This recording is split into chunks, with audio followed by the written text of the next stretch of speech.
Welcome to this edition of Ethical Sustainable Investment News and Analysis to Profit By. I'm Ron Robbins, an ethical investing pioneer for over 40 years, quoted in the Wall Street Journal, MarketWatch, the Globe and Mail, and numerous other media, and founder of the highly respected global ethical sustainable investing information website, Investing for the Soul. And please listen to my disclaimer statement at the end of this podcast. Now enjoy this podcast. Hello, Ron Robbins here. Welcome to my podcast, Ethical and Sustainable Investing News to Profit By, for October 25th, 2019. Presented by Investing for the Soul. Investingforthesoul.com is your site for vital global ethical and sustainable investing news, commentary, information, and resources. And Google any terms that are unfamiliar to you. Also, you can find a full transcript, live links to content, and often bonus material to these podcasts at their episodes podcast page located at investingforthesoul.com/podcasts. Now to this podcast. We're all concerned about our own health and that of the environment, and so many of us wonder what are the best food and water-related investments.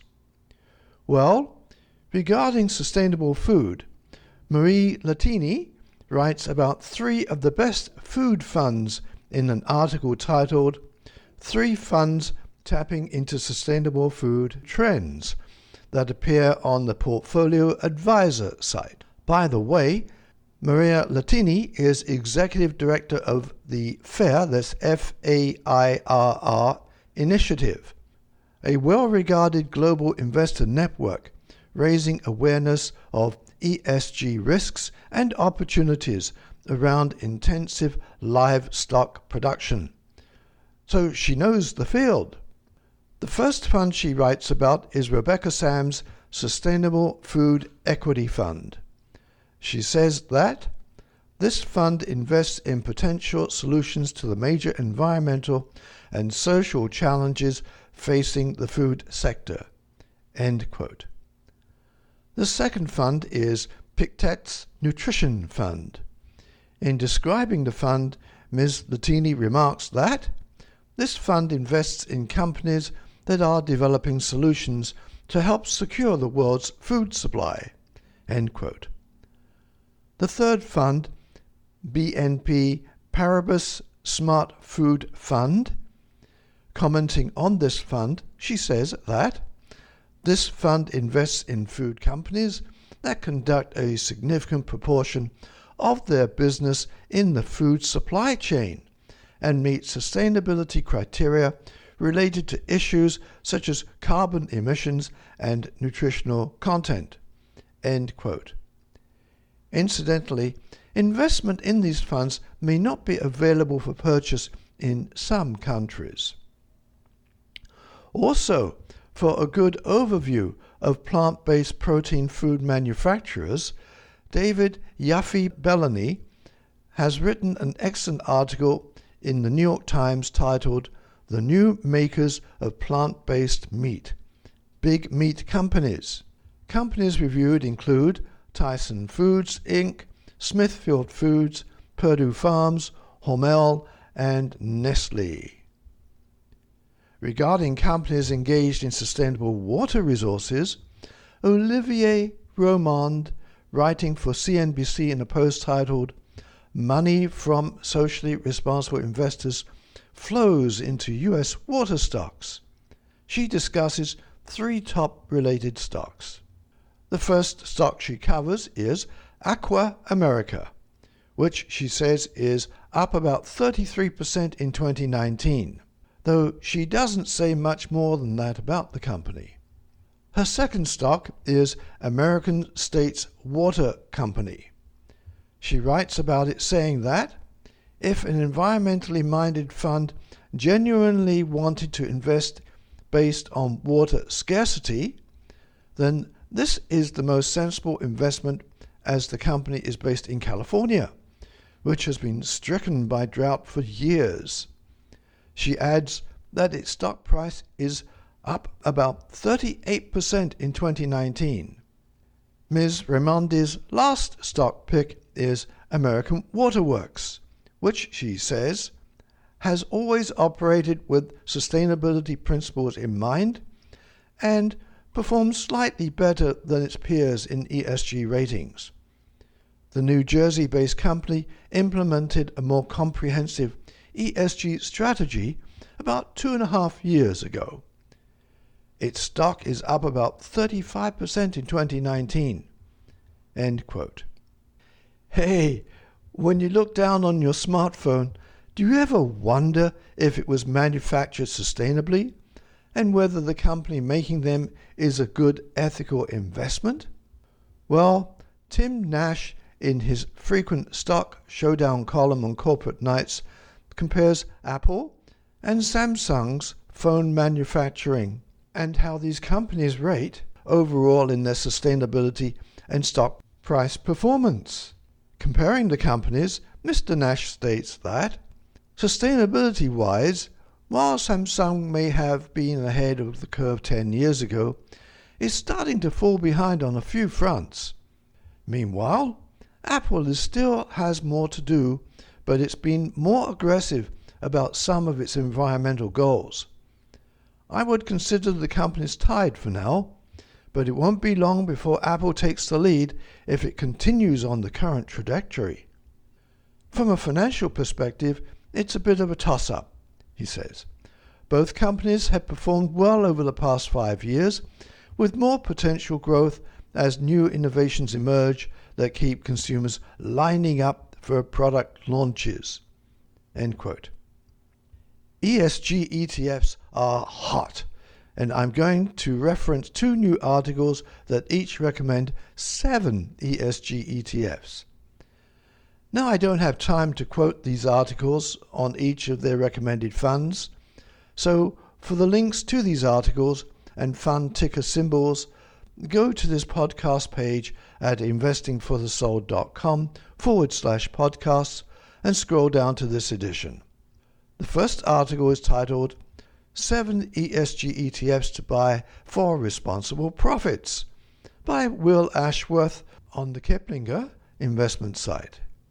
Mr. Ashworth suggests X-Tracker's MSCI USA ESG Leaders Equity ETF, Vanguard ESG International Stock ETF, iShares ESG MSCI EM ETF, Nuveen ESG Small Cap ETF, Impact Shares YWCA Women's Empowerment ETF, Columbia Sustainable International Equity Income ETF, and iShares ESG US Aggregate Bond ETF. The second article, titled 7 Great ETFs to Invest in Climate Change, is by Jeff Reeves at USA Today. His recommendations are Invesco Wilder Hill Clean Energy ETF, iShares Global Clean Energy ETF, Invesco Solar ETF, First Trust ISE Global Wind Energy Index Fund, Invesco Clean Tech ETF, the SPDR, that's SPDR MSCI ACWI Low Carbon Target ETF, and finally the Invesco Water Resources ETF. So again, go to the podcast page for all the details on these and links to the articles and symbols.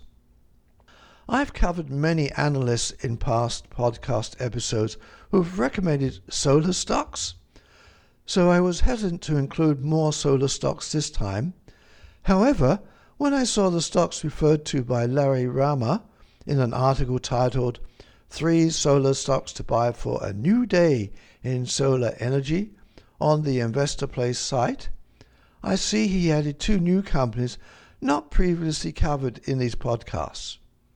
They are Jinko Solar and Daco New Energy. On Jinko Solar, Mr. Raymer writes that, as of the end of the second quarter, the holders of Jinko Solar stock include Bank of America, Citigroup, Morgan Stanley, and UBS. End quote. He thus infers that with such large institutions believing in the company, that you might want to too. On Daco New Energy, he comments that, like Jinko Solar, is likely to benefit from the relative cheapness of solar energy in China. And as of June, many Wall Street heavyweights held meaningful amounts of Daco New Energy stock. End quote. His third pick is SunPower, which has been recommended by numerous analysts in my past episodes. Mr. Rama says, SunPower stock should benefit from 4 strong trends that are boosting solar energy in the US. End quote. Mr. Raymer's final comment is that all 3 names are very cheap. End quote. With all the concerns around gun violence in many countries, some ethical and sustainable investors would like to invest in funds that don't have gun-related stocks in them. However, to find such funds is an arduous endeavor. Making it simple for you is Nitish Marwah in a Zacks article titled 3 Weapon-Free Funds Socially Responsible Investors Can Buy. The first fund Mr. Marwah writes about is the Parnassus Core Equity Fund Investor Shares. Commenting on this fund, he says that PRBLX, that's the symbol for this fund, invests in large-cap companies which have long-term competitive advantage and positive performance on ESG criteria. The fund carries a Zacks mutual fund rank of number 1 and has an annual expense ratio of 0.87%. The fund has 3 and 5 year returns of 13.5% and 10.8% respectively. End quote. His next fund is the Green Century Balanced Fund. Quoting him, he says that it seeks appreciation of both capital and income by investing in a diverse portfolio of stocks and bonds which meet standards for corporate environmental responsibility set by Green Century. This fund carries a Zacks mutual fund rank of number 2 and has an annual expense ratio of 1.48%. The fund has 3 and 5 year returns of 8.9% and 6.8% respectively. End quote. His third and final fund is the Parnassus Fund, which Mr. Marwah says seeks appreciation of capital by investing in undervalued stocks. The fund invests in companies of any size across different market capitalizations and carries a Zacks mutual fund rank of 1 and has an annual expense ratio of 0.85%. The fund has 3 and 5 year returns of 10.6% and 9.5% respectively. So these are my top news stories and tips for ethical and sustainable investors over the past 2 weeks. Again, to get all the links or to read the transcript of this podcast and sometimes get additional information too, please go to investingforthesoul.com/podcast and scroll down to this episode. And be sure to click the like and subscribe buttons in iTunes, Apple Podcasts, or wherever you download or listen to this podcast. And please click the share buttons to share this podcast with your friends and family. That way you can help promote not only this podcast, but ethical and sustainable investing globally and help create a better world for us all. Please don't hesitate to contact me if you have any questions about the content of this podcast or anything else related. A big thank you for listening. Come again. My next podcast is scheduled for November 8th. See you then. Bye for now. Learn how to create a simple portfolio reflecting your personal values by taking my 1-hour tutorial. Go to investingforthesoul.com/podcasts and click the link in the right-hand column for my DIY Ethical Sustainable Investing Pays tutorial. Now, I'll mention in the podcast if I have any direct interest or holdings in companies or securities I'm talking about. Furthermore, any news, opinions, analysis, or other information offered by myself, as well as references and information to or from other external sources in this podcast, is provided as general market information and should not be relied upon and thus does not constitute investment advice. Investors should consult their own licensed investment professional before making investments.